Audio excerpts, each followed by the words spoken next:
Bonjour, bienvenue sur cette chaîne, la chaîne MML, mon mari me localise. Je suis Béatrice Infene, fondatrice de MML, mon mari me localise. MML, mon mari me localise, c'est une plateforme de formation, c'est une plateforme d'édification, c'est en même temps une proclamation positive qu'une jeune fille qui attend son époux de destinée et qui prépare son mental à avoir que des paroles positives et qui veut créer son mariage avec la parole, à se redire cette programmation juste en se rappelant tout le temps que je suis une jeune fille, je suis créée à l'image de Dieu et je suis créée pour être une aide pour l'homme. Donc, mon époux de destinée va me localiser, mon mari me localise parce que le temps viendra qu'il va me reconnaître, il va me localiser. Dans ta pensée, je te prépare à savoir que tu as été créé pour un homme. Dieu t'a prise de la côte d'un homme et tu repars à la côte là où Dieu t'a prise. D'accord? Donc l'idée de MML, c'est juste ça. Pour ceux qui me posent la question, que veut dire MML? MML, ça veut dire mon mari me localise. Et donc, si tu travailles ton mental à accepter que ton époux de destinée te localise, tu sais, dans le domaine choix du conjoint, si tu te trompes d'époux de destinée et tu te maries à une mauvaise personne qui n'est pas ta moitié, qui n'est pas ta cote, tu risques de te retrouver sur un champ de mariage qui n'est pas ton mariage en fait.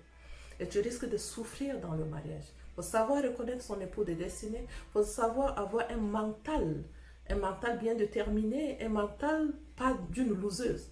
Pas celle-là qui pense que mon temps est déjà passé et où est mon époux, elle pense qu'elle ne voit pas son époux, elle pense qu'elle est déjà oubliée et elle se retrouve dans une situation de désespoir et elle veut aller avec n'importe qui, que ce soit un homme qui lui fasse la cour, elle a l'impression, ah, au lieu de rester seule, je préfère aller avec. Est-ce que c'est ton époux?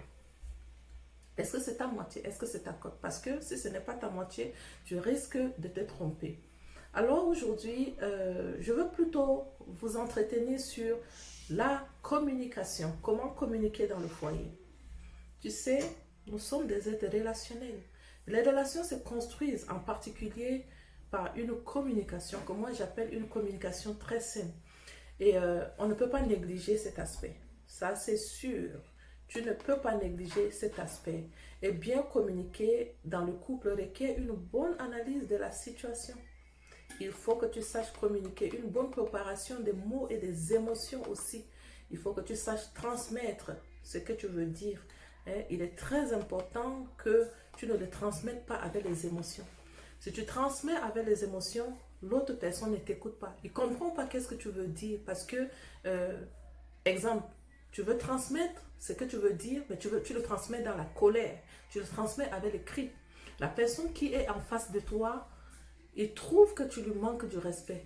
Et en retour, il ne t'accorde pas du respect. Tu sais, je vais te dire, le mariage, c'est une institution de Dieu. Ce n'est pas une institution humaine. Et dans le mariage, ce n'est pas toi et l'homme qui êtes le problème, ou qui êtes menacé, ou qui êtes l'ennemi de l'un et l'autre. C'est l'institution de Dieu même qui est menacée. Il faut que tu saches comment vivre dans cette institution. D'accord? Si tu ne sais pas comment vivre dans cette institution, tu risques d'être combattu à tout moment. Et tu risques de penser que c'est l'homme qui est ton ennemi. L'homme n'est pas ton ennemi parce que tu es créé à sa ressemblance. D'accord? Tu as été créé pour lui, spécialement pour lui. Tu as été créé comme une aide pour lui.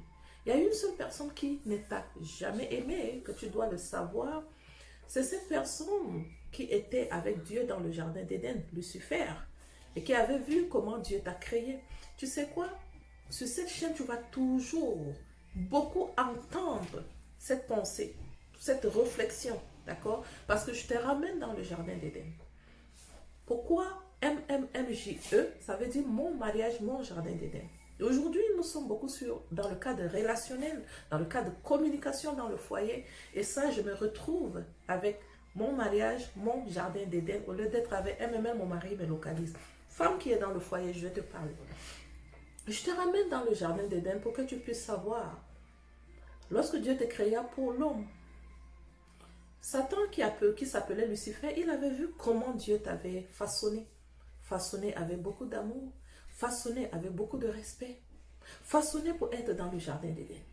Pour la gloire de Dieu, n'oublie pas ça.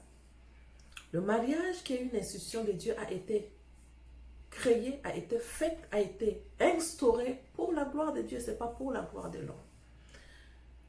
Nous avons commencé très souvent nos mariages sur une très mauvaise base. Je te dirais que souvent ça a été commencé pour une satisfaction personnelle. Exemple, je suis une jeune fille, je me sens seule et je me dis, je dois me marier. Parce que pour toi, tu penses te marier, ça va résoudre le problème. Ça ne résout pas. Ça ne résout pas. Imagine que tu as des blessures internes et ces blessures ne sont pas encore soignées. Donc tu rentres dans le mariage avec ces blessures et tu attends à ce que l'homme soit la réponse pour calmer ta situation ou pour calmer tes blessures. Lui aussi de son côté, il a été blessé par le même ennemi que je suis en train de te dire. Il a été blessé, il a loupé plusieurs relations qui n'ont pas marché et il attend aussi que toi, la femme, tu le combles de bonheur. Toi, la femme qui est porteuse de bonheur, parce que Dieu t'appelle, femme, tu es le bonheur de l'homme. Tu oublies que toi-même, tu es porteuse de bonheur et du coup, tu attends que c'est l'homme qui te donne le bonheur. Tu as loupé ton identité. Tu ne connais plus qui tu es. Tu ne connais plus pourquoi tu as été créé. Et du coup, tu n'arrives pas à donner le bonheur à l'homme. Et tu attends que c'est l'homme qui te donne le bonheur. Alors, tu commences souvent à communiquer avec les cris, avec la colère, et ça ne résout pas le problème. Et quand tu communiques avec le cri et la colère, l'homme est frustré. L'homme est frustré et il ne te donne pas le meilleur. Commence à imaginer que c'est moi qui suis le bonheur, c'est moi qui suis l'aide. Je suis créé pour ça. Et donc, quand il est en train de me parler sur un ton qui ne m'honore pas, un ton qui me blesse, j'active le bonheur qui est en moi, dans le calme et la confiance, et je lui redonne ce bonheur-là. Il faut éviter souvent les adverbes comme jamais. Tu vois, le style de parole que tu dis, tu ne m'écoutes jamais, tu ne m'aides pas, ou bien tu ne m'aides jamais. Si tu commences à dire ça à un homme dans le mariage, ça l'énerve. Ça veut dire que tu ne considères pas les fois qu'il t'a aidé. Tu vois, et ça blesse beaucoup. Il faut redire les choses d'une autre manière. D'accord?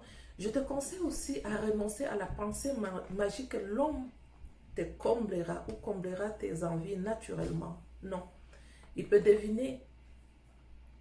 Est-ce qu'il peut te deviner plutôt tes attentes? Il ne devine pas. Il attend que tu formules ça et tu formules clairement pour lui.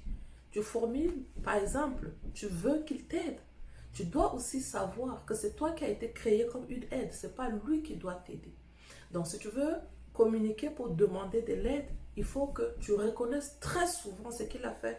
Même s'il a fait quelque chose une seule fois qui est bon, reconnais ce qu'il a fait. Donc, tu ne dis pas, tu ne m'aides jamais. Si tu dis, tu ne m'aides jamais, tu ne reconnais pas ce qu'il a fait même une seule fois. Comment veux-tu t'attendre à ce que cette personne t'aide?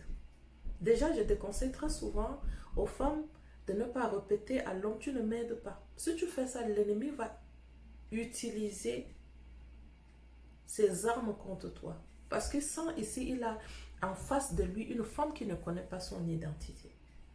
La femme, elle a été créée pour être une aide pour l'homme. D'accord? Comme tu es une aide pour l'homme, tu fais ce que tu as à faire.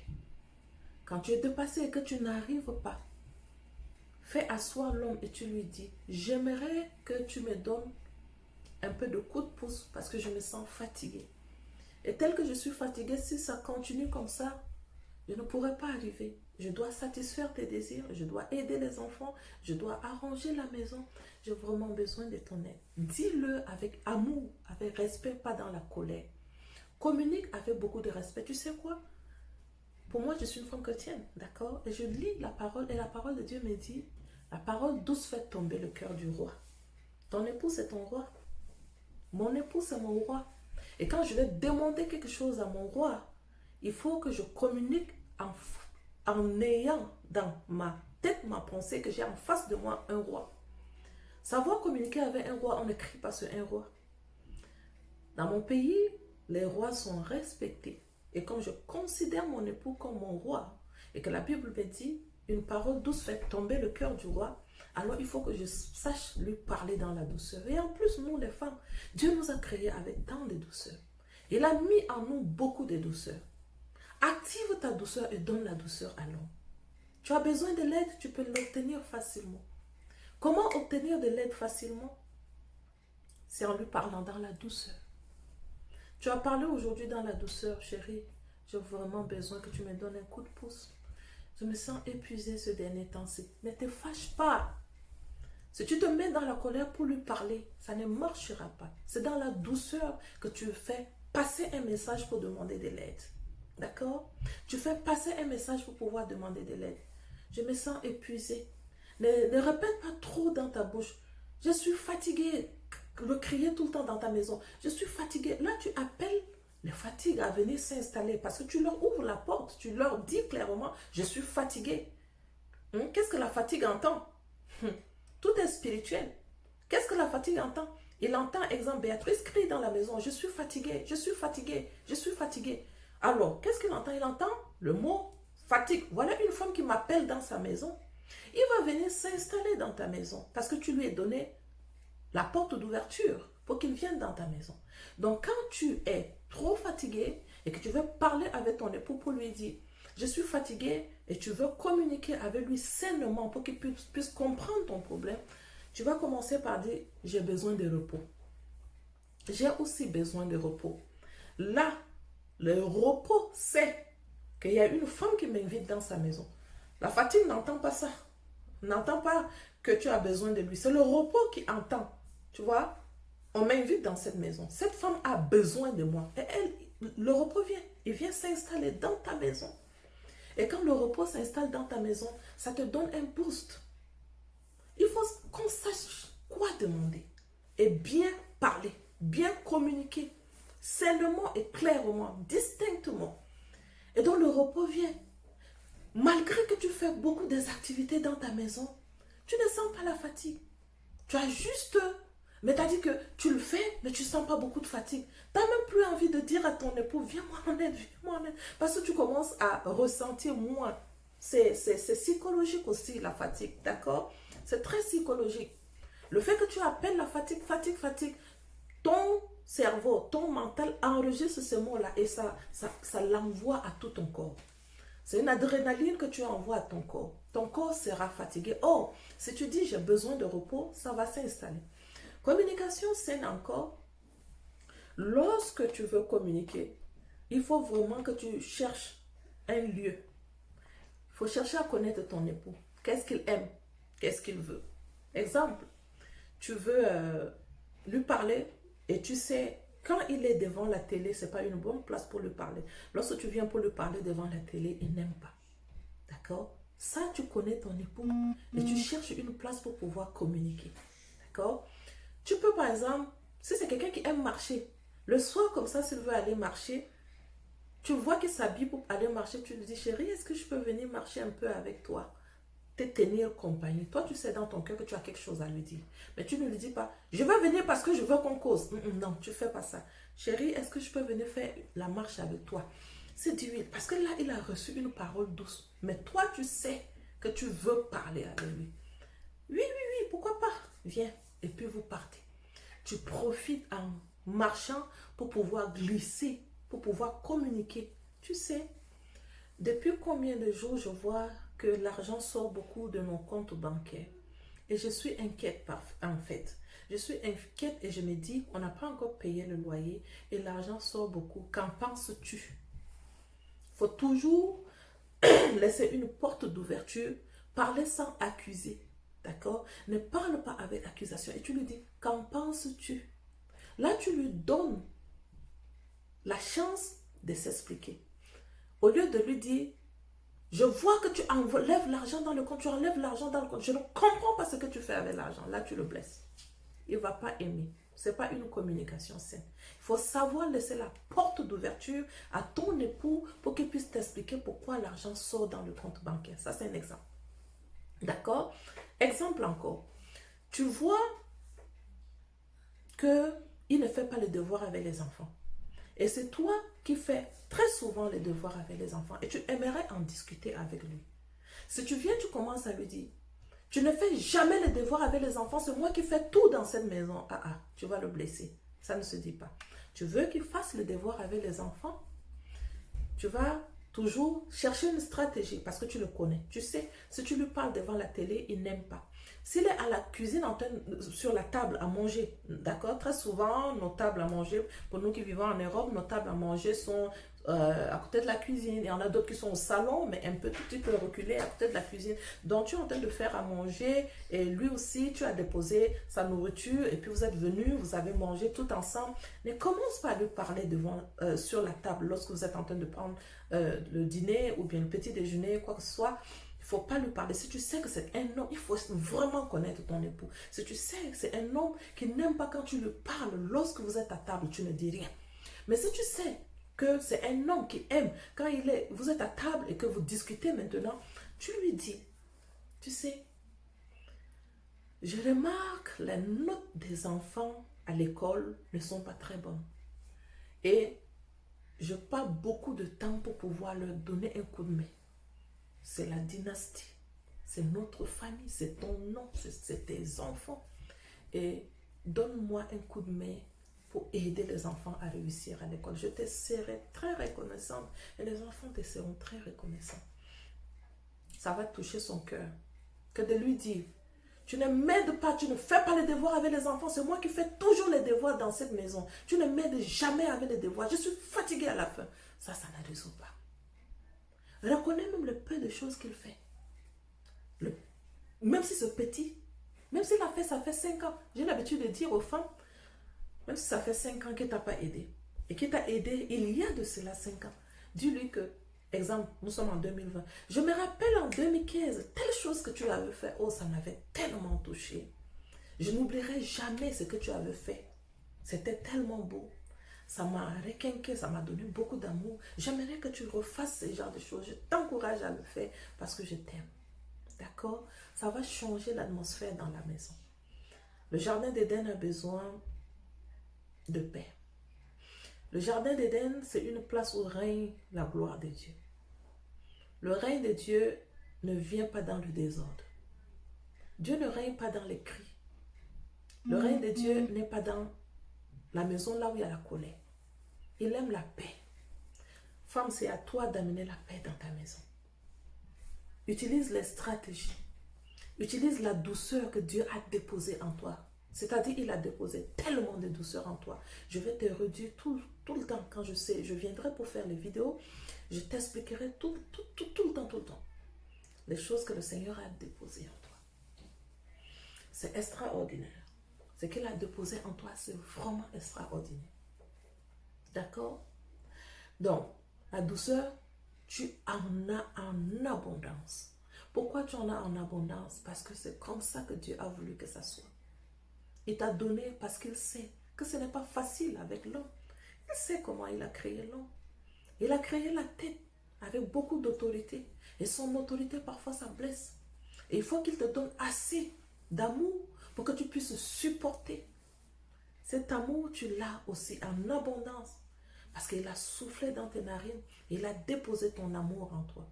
Et comme je te disais tout à l'heure, Lucifer, Satan, le père du mensonge, l'accusateur des saints, il avait vu quand Dieu t'avait façonné avec beaucoup de tendresse, façonné avec beaucoup d'amour, créé à son image afin que tu sois une femme épanouie.